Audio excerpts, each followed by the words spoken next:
pada hari ini kita akan membuat yang namanya keyakinan kelas. Kemarin kita sudah pernah membuat kesepakatan kelas. Nah, hari ini kita akan membahas kelompok 4. Nah, apa tujuan keyakinan kelas ini? Ada yang tahu?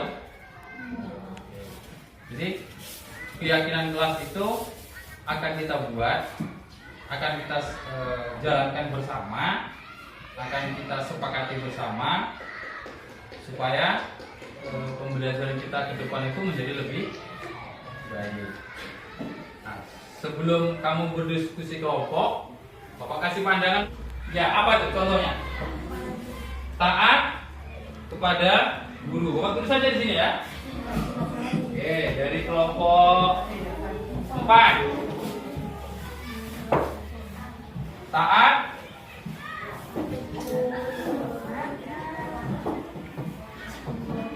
kepada guru. Ada lagi kelompok yang lain sini? Atau kelompok sini? Ya, apa? Apa? Melaksanakan tugas dari guru. Kelompok 3 ya. Tegak gerak. Pancasila. Pancasila. Satu. Satu. Ketuhanan yang Maha Esa. Ketuhanan yang Maha Esa. Dua. Dua.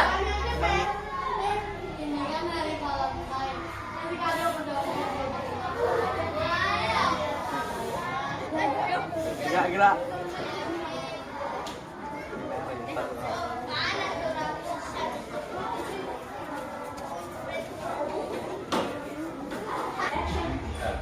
Assalamualaikum warahmatullahi wabarakatuh. Waalaikumsalam warahmatullahi wabarakatuh. Selamat pagi. Selamat pagi.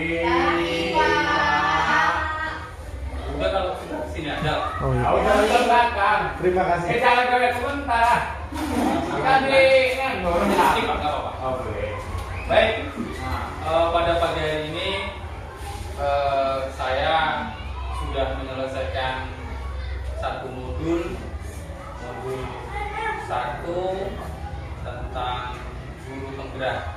Jadi salah satu tugas guru penggerak setelah selesai satu modul menyampaikan kepada rekan-rekan yang ada di sekolahnya untuk mengetahui tentang keyakinan kelas menjadi budaya positif.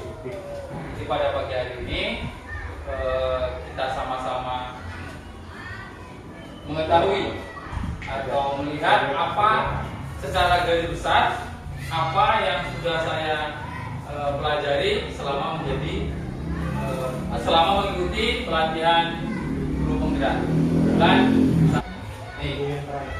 berdasarkan Stephen Covey itu mengatakan bahwa bila kita ingin berbuat kemajuan perlahan, sedikit-sedikit ubah sikap atau perilaku Anda. Namun bila kita ingin memperbaiki cara utama kita, maka kita perlu mengubah kerangka acuan kita. Ubahlah bagaimana Anda melihat dunia, bagaimana Anda berpikir tentang manusia. Ubahlah paradigma Anda, skema pemahaman dan penjelasan aspek-aspek tertentu tentang realita. Next. Ini contohnya.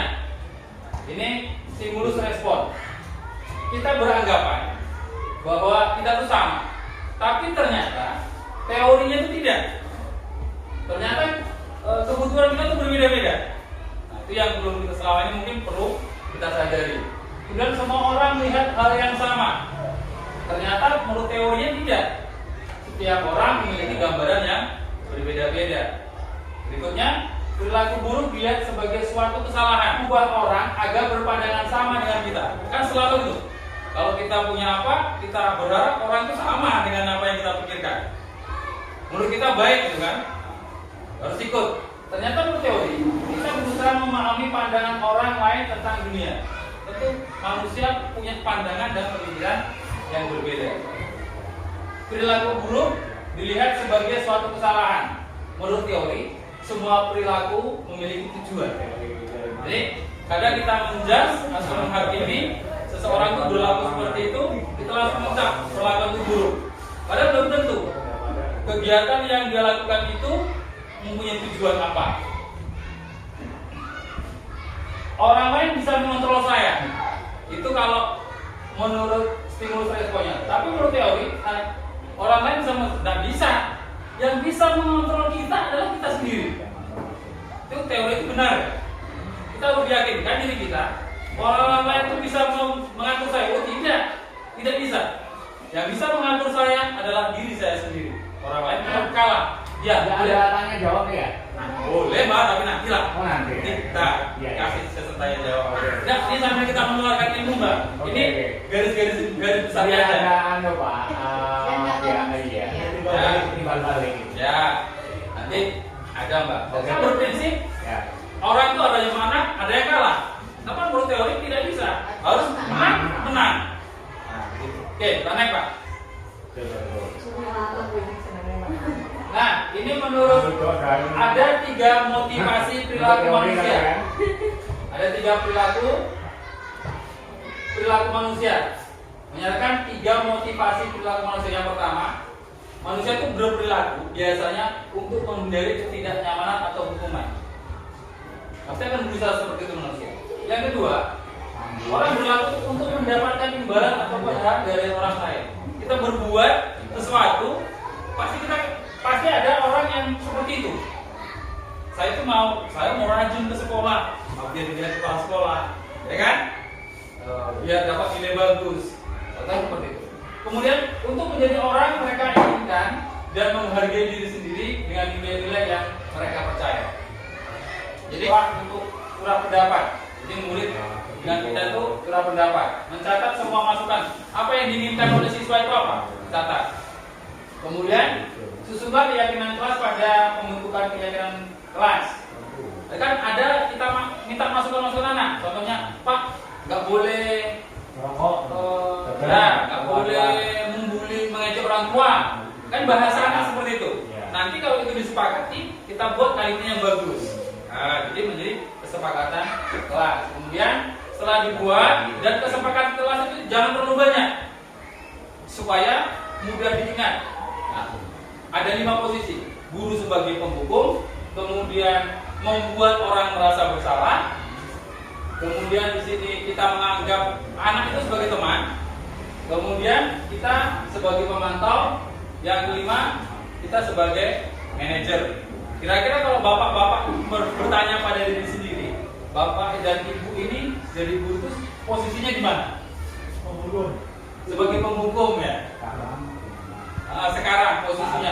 Kalau melihat kasus anak, contohnya dia itu terlambat lah. Nah, apa yang kita lakukan? Menghukum gitu.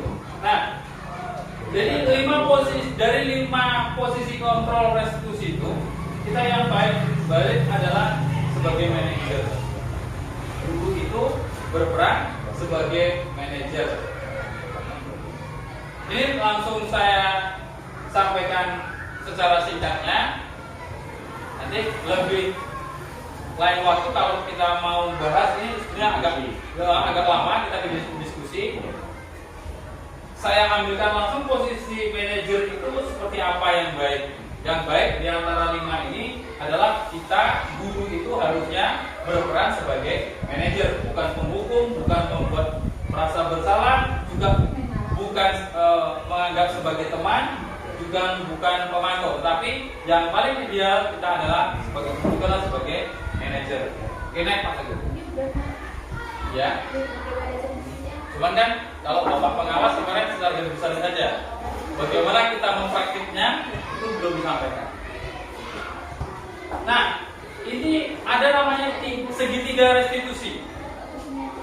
Nah, setiap menghadapi masalah, manajer itu ada 5 posisi kontrol tadi kan? Yang paling baik adalah posisi sebagai manajer.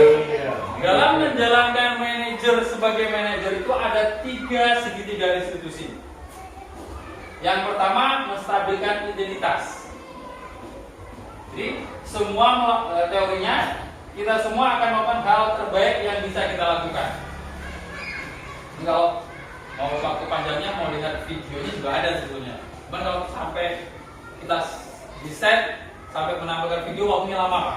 Jadi kita ambil yang poin-poin besarnya saja. Yang kemudian yang kedua kita memberikan validasi tindakan salah satu.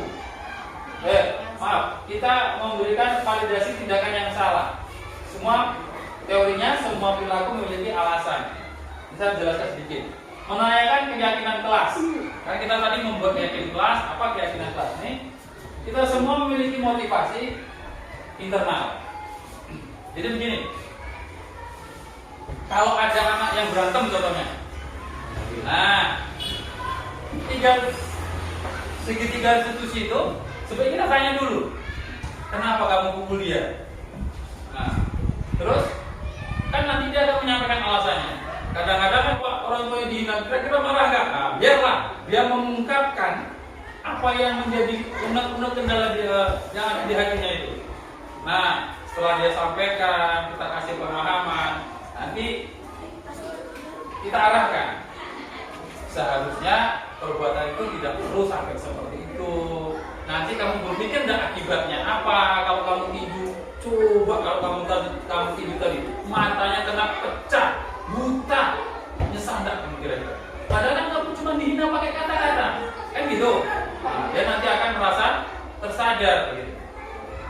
Yang terakhir, baru kita tanyakan. Nah, kemarin coba kita sudah sama-sama sepakat kan di kelas kita. Contohnya begitu. Kita harus saling menghormati teman. Nah, contoh. Berarti kalau kamu memukul teman kamu itu, kamu sudah langgar kesepakatan yang sudah kita sepakati bersama. Jadi seperti itu. Kalau naik kan, enterkan aja. Nah, di sini yang dimaksud 3 institusi itu ada, ya tadi ada validasi tindakan, menanyakan atau menstabilkan identitas, ada validasi tindakan yang salah, menanyakan keyakinan. Jadi menstabilkan itu setiap orang pasti pernah melakukan kesalahan, pastilah, nggak ada manusia yang sempurna kan gitu. Kemudian kamu bukan satu-satunya yang pernah melakukan ini. Contohlah berantem, pasti banyak lah teman yang lain yang berantem kan gitu. Jadi kita sadarkan dia. Kemudian validasi tindakan itu, kamu tentu punya alasan mengapa melakukan itu. Jadi mungkin kita akan belajar kan kenapa dia tinju. Tadi sebenarnya kalau di video kan ada anak yang lapor guru, Pak saya dijambak gitu kan. Nah, kalau kita nanti sudah belajar restitusi itu, nanti anak itu kita dudukkan, kita tanyakan apa alasannya. Itu ditanya nanti yang ditanya yang menjambak ya. Yang menjambak tadi siapa tadi namanya Pak Teguh? Itu. Ya nih, seperti itu. Nanti ditanya dia. Nanti tapi ada kesepakatan kelas dulu. Nanti di dalam kelas sekolah kita, kelas kita tuh ada kesepakatan. Nanti kalau ada kasus seperti itu, si Jani tadi kita dipanggil. Terus, adakah cara lain yang lebih efektif untuk mendapatkan apa yang kamu butuhkan? Contoh, selain dia, contoh lah, itu udah ninju, besok lain kali, bisa nggak kamu selesaikan itu tanpa dia meninju teman kamu? Mungkin akan dia, ada apa caranya? Saya lakukan, bisa lakukan dulu. Kan berarti nanti akan mengurangi kekerasan yang terjadi. Kemudian menanyakan keyakinan kelas apa, karena sudah kita buat kesepakatannya. Kemudian kamu ingin menjadi orang seperti apa nanti? Kan kita tanyakan ya. Kalau berarti kamu mau jadi seorang petinju, bukan di sini tempatnya sekolah. Kalau kita harus menjadi anaknya baik. Oke, diantar Pak.